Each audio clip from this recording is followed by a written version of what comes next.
Olá,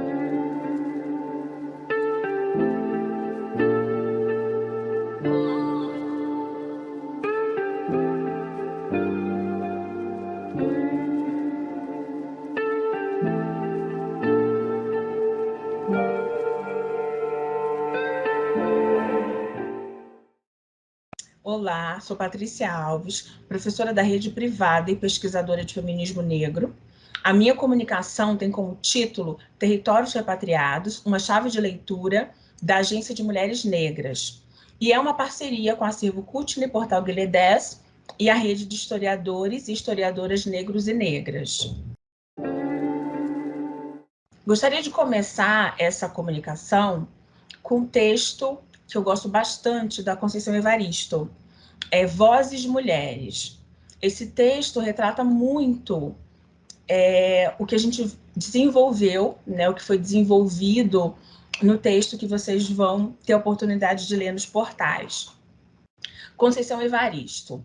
A voz da minha bisavó ecoou criança nos porões do navio, ecoou lamentos de uma infância perdida. A voz da minha avó ecoou obediência aos brancos donos de tudo.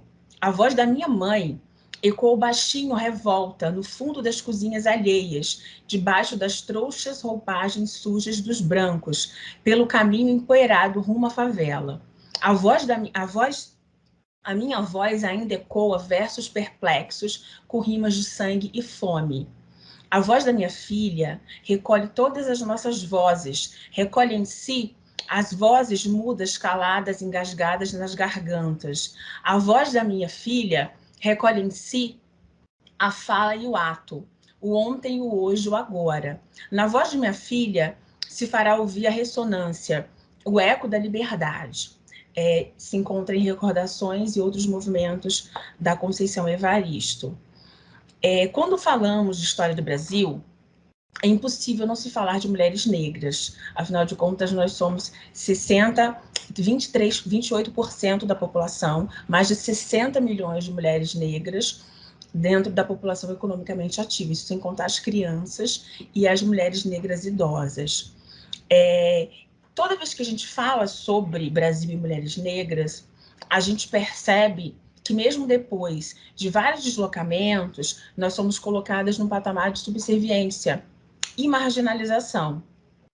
Segundo Bell Hooks, a criação de estereótipos tem como objetivo mandar as minorias de volta às suas origens, lá em oposição aqui, lhe atribuindo alteridade irredutível, o outro que se quer enquadrar ou dominar. Agimos contra você para o seu próprio bem, eles dizem, e vale lembrar que essas minorias são a maioria, no caso é a maioria da população brasileira, né? Então somos minorias em privilégios, eu não digo nem privilégios, mas em direitos e oportunidades, né? No caso das mulheres negras, as matrizes de dominação perpassam pela raça, pelo gênero, e vai acompanhando ou sendo acompanhada numa sequência de simbologias, como, por exemplo, o mito da supermulher, que a própria Bell Hooks ela vai confrontar, pois traz a mulher negra como um indivíduo que leva sobre si todo qualquer demérito, em função de outros. Nós somos a base da pirâmide social. Todo lugar que você vai, você encontra uma mulher negra servindo. Associado a outros 3 conceitos explanados por Collins: o estereótipo da mami, a escrava negra, assexuada, abnegada, aquela que abre mão de si também, que cuidava dos filhos de seus donos, inclusive como ama de leite. A Jezebel, que tem origem na personagem bíblica, mulher hipersexualizada, promíscua, que utiliza seus atributos sexuais para enganar e manipular os homens, extremamente maliciosa. E, por fim, o conceito de rainha da assistência social, aquela que não consegue se sustentar e depende do Estado, uma aberração moral e um peso econômico. No Brasil, esses símbolos nos seguem também. Eu quis retratá-los aqui para poder a gente conseguir fazer essa comparação. Nossos corpos pretos são associam a mami à mãe preta. Fizeram até 2 estátuas, né, tanto em São Paulo quanto no Rio, quanto aqui em Campinas, sobre ou melhor, como se fosse devoção, uma homenagem às mulheres negras ou à mãe preta. Não foi muito bem aceita, teve bastante protesto, porque usaram o nosso próprio símbolo de resistência para um apresamento intelectual novamente, né? Social, cultural, enfim. No caso, está associado também à mucama, a ama de leite, né? Aquela abnegada, aquela que cuida dos filhos do patrão, da casa grande, que não existe mais a casa grande hoje, pelo menos em termos físicos, mas ela está aí nos bairros nobres do Brasil. E enquanto a Jezabel é o estereótipo da mulata tipo exportação. A gente vê isso sempre, nos expõe. O Brasil é o país do carnaval e da mulata, né? Descrita por Gilberto Freire como boa para o sexo. Enquanto a rainha da assistência social é a protagonista do matriarcado da miséria, como observa muito bem Sueli Carneiro. No entanto, o ativismo radical do feminismo, ou feminino, é muito presente, sempre foi presente, a gente sempre resistiu. Inclusive, a atuação das feministas negras brasileiras tem sido referência pelo mundo nas últimas décadas. Apesar de haver muitas interseções entre a sociedade norte-americana estudada por Collins e Bell Hooks, e de suas obras chegarem a nós com um atraso de aproximadamente 30 anos, a sociedade brasileira tem suas idiosincrasias com relação às questões raciais, embora a gente beba na fonte dessas intelectuais no primeiro momento, né? No entanto, as mulheres negras, ao longo desse último século, têm criado espaços seguros, como diz Patrícia Hill Collins, e territórios repatriados. O artigo vai trazer esse conceito sobre o qual tenho trabalhado nos últimos anos, né, do mestrado e agora no doutorado. É o legado de subserviência da escravidão.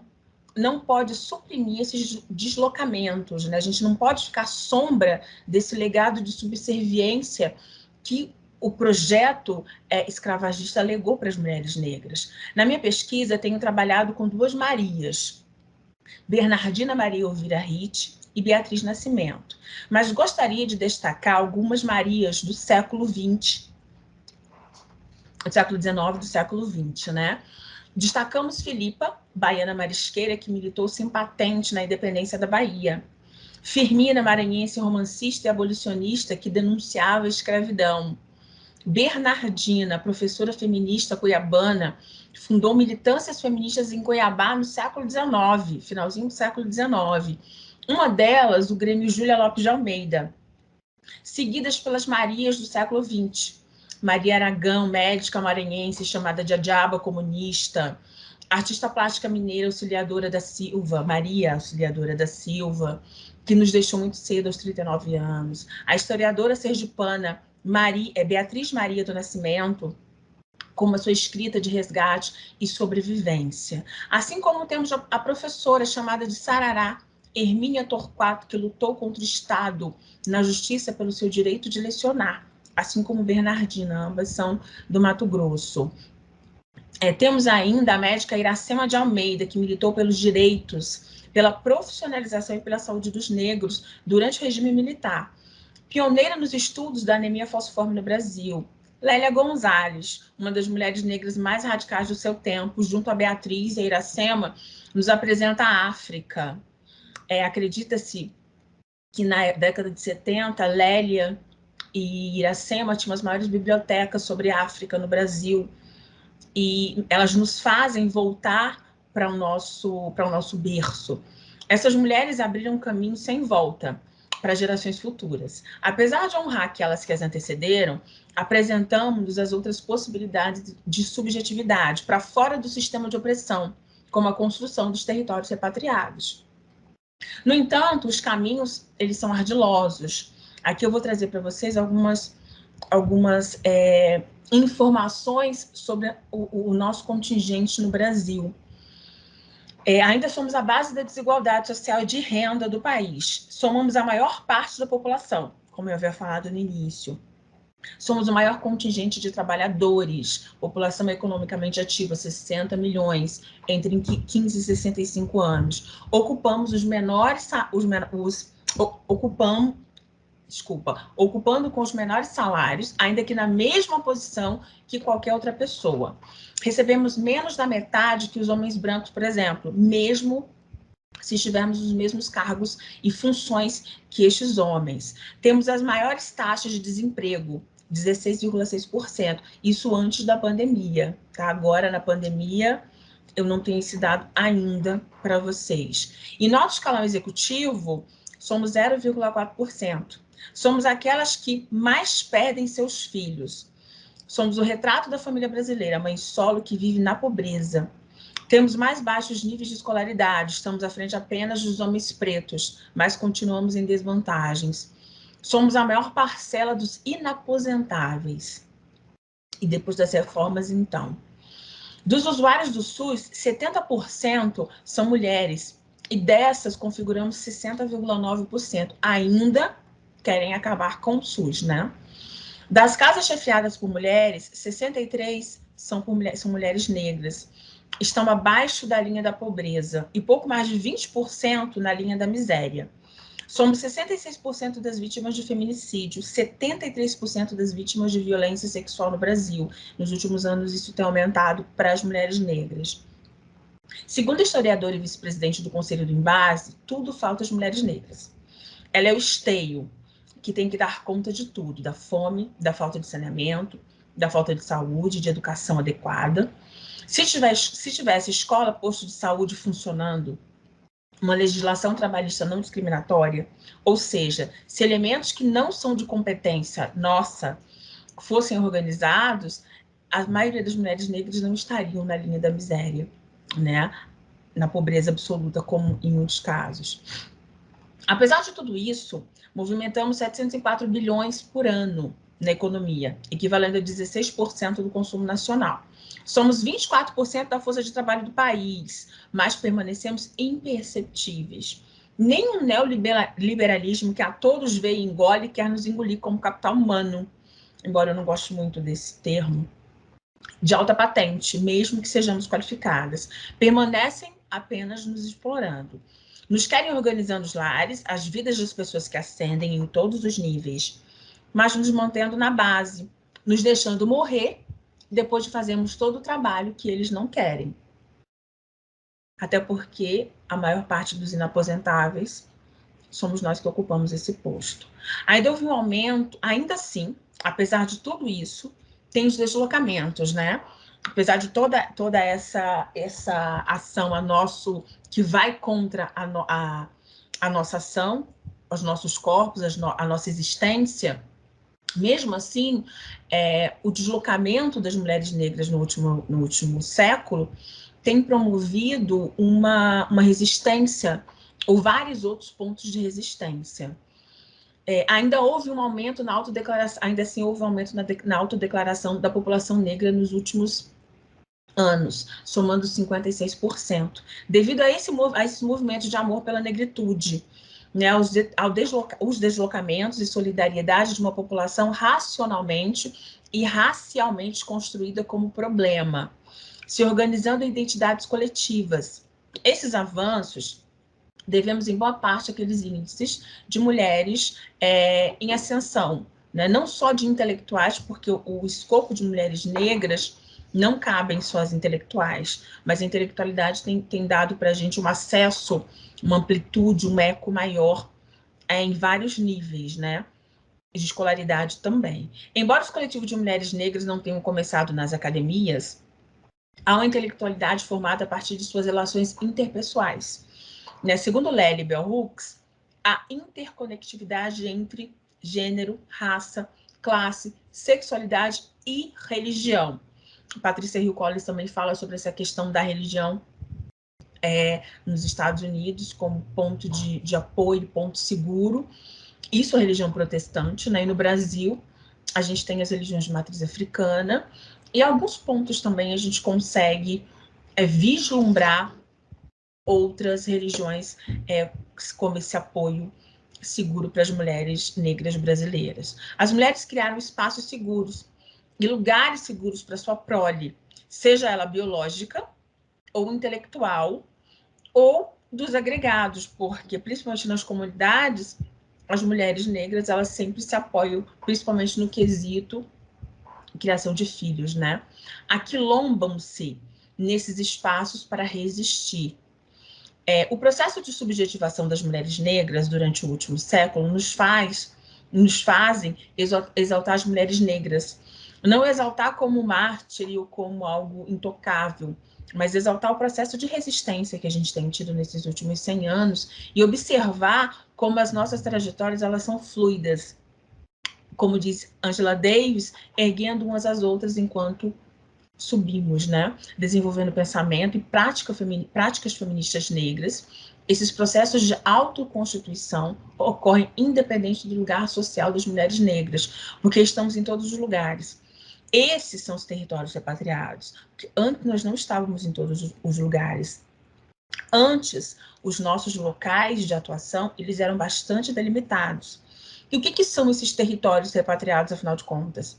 São espaços reconquistados, ressignificados pelos sujeitos, sim, porque nós não somos vistos mais como indivíduos, ou apenas como uma peça, nós somos sujeitos de ação, de protagonismo, que antes eram territórios de apresamento, havendo limite de atuação desses sujeitos, havendo limite de atuação nossa, você pode chegar até aqui. A escolaridade está limitada, acesso político está limitado. Então, alguns locais nós não podíamos ocupar, eram literalmente vetados a nós, né? Proibindo a autonomia. Em outros momentos, foram espaços negados, que não poderiam ser ocupados. Porque não havia nem significação do que seria ser uma mulher negra para a sociedade brasileira. No entanto, no processo de reconstrução de subjetividades, no fosso entre ser negra e mulher, foram se refazendo outras formas de nos tornarmos mulheres negras, ampliando as ocupações dos territórios de atuação, reconfigurando-os. Ao mesmo tempo em que ocupávamos os novos territórios que vinham sendo abertos por essas patrícias, né? Nada relação comigo, né? Nada, como é que eu posso dizer, narcisista. É só uma questão mesmo de sermos compatriotas nessa luta.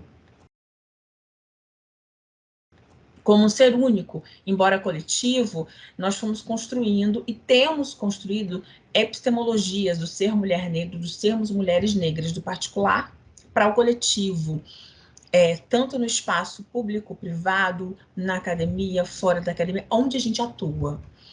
Nós percebemos que onde a gente está atuando, a gente está rompendo qualquer tipo de estigma. Precisamos entender, e isso é um aviso muito importante que as nossas feministas radicais, e mesmo aquelas que não são feministas, vêm nos dando ao longo do século, né? Precisamos entender que não podemos nos dispersar. As identidades coletivas, sociais, raciais, as subjetivações, o olhar crítico coletivo negro devem confrontar a supremacia branca, que resiste e insiste em nos definir. Se a gente não fizer, se a gente não tomar esse espaço, eles vão continuar nos definindo. Nossas trocas intelectuais e empíricas devem ser compartilhadas de forma solidária, crítica e responsável entre os sujeitos negros, contra políticas de dominação, não contra nós. Portanto, adiciono, né, Sueli Carneiro, as feministas negras radicais como Lélia Gonzalez e Beatriz Nascimento, que, para além dos seus lares, construíram coletivos de resistência. Elas são praticamente ícones para nós, até hoje, né? Ou até hoje, principalmente nesse momento. Beatriz Nascimento, então, nos apresenta um texto que eu acho muito interessante, que diz o seguinte: nós, na década de 70, éramos mudos, e outros surdos a nós. A partir da década de 70, começamos a falar. E a Sueli Carneiro vem dizendo que essa pretalhada inextinguível, como dizia Monteiro Lobato, resistiu e sobreviveu. E a gente está falando e a gente vai falar, mesmo que as pessoas não queiram nos ouvir. Estamos brotando de todos os lados. Estamos reconstruindo o nosso lar, aquele que projetamos para nós, construindo espaços de diálogo para o povo preto, onde possamos nos diferenciar e discordar sem colidir. Ainda nos dividir, e ainda se houver divisão, será para multiplicar os polos de ação, buscando uma solidariedade, sempre uma solidariedade do povo negro. Então, para finalizar, eu deixo um recado a nós mulheres negras, plagiando a minha xará Patrícia Hill Collins. Ela vai falar para as afro-americanas, eu vou falar para as afro-brasileiras. É uma conclamação que a gente precisa pensar, eu acredito que a gente precisa pensar sempre, que precisamos de sabedoria para lidar com os idiotas educados. Patrícia Hill Collins que fala isso, tá? Entre aspas, tá? Ainda entre aspas. Matam moscas com canhão. Fecha aspas. Como integrante de um grupo subordinado, nós, as mulheres negras, não podemos nos dar o luxo de sermos displicentes, pois pela nossa objetificação como outro, retiram de nós proteções conferidas pela pele branca, pela masculinidade e pelo dinheiro. Em distinção entre conhecimento e sabedoria, assim como o uso de experiência como limite entre os dois, têm sido fundamentais para a sobrevivência das mulheres negras. Conhecimento sem sabedoria, diz Collins, continua, né? Conhecimento sem sabedoria é suficiente para os poderosos, mas sabedoria é essencial para a sobrevivência dos subordinados. Então, esse faz parte do texto que nós preparamos para vocês. Nessa comunicação, eu falei da temática feminismo negro e de alguns deslocamentos das mulheres negras nas últimas décadas. Apresentei o conceito de território patriado, no qual tenho trabalhado desde o mestrado, entrevistei 7 intelectuais negras da contemporaneidade, que fazem um trabalho muito importante na sociedade que a gente está tentando mudar. E no doutorado eu estou dando sequência à pesquisa, trabalhando com a psicologia social do racismo e também com o feminismo negro, pesquisando Bernardina Ricci e Beatriz Nascimento, e desenvolvendo e ampliando um pouco mais do conceito que eu trouxe para vocês, porque os espaços de atuação, eles são cada vez mais determinantes para as nossas áreas de pesquisa. Então, a gente precisa apresentar como nós somos plurais. Não dá para ficarmos mais sobre o estigma, ou os estigmas que têm sido colocados para nós no último século. Então, eu agradeço o privilégio de dividir com vocês essa caminhada longa e prazerosa de estudar sobre nós, as nossas Patrícias.